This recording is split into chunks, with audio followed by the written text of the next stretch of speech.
राज्य मंत्रिमंडळाच्या आजच्या बैठकीत शक्तीपीठ महामार्गाच्या भूसंपादनाला मान्यता देण्यात आली आहे.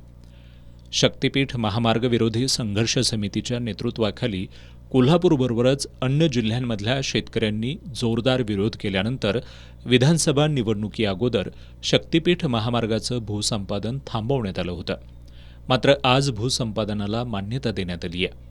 सरकारच्या या निर्णयावरून माजी खासदार राजू शेट्टींसह काँग्रेसचे विधान परिषदेतील गटनेते आमदार सतेज पाटील यांनी तीव्र नाराजी व्यक्त केली आहे. नागपूर रत्नागिरी महामार्ग तयार होत असताना शक्तीपीठ महामार्गाची गरज नाही.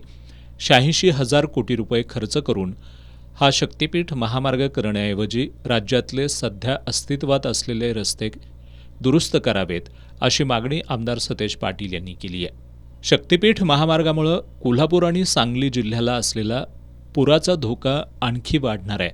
त्यामुळं महामार्गाचा हट्ट कशासाठी, असा सवाल आमदार सतेज पाटील यांनी उपस्थित केला आहे. महामार्गासाठीची मोजणी अडवली म्हणून धाराशिवमध्ये शेतकऱ्यांना अटक केली जाते.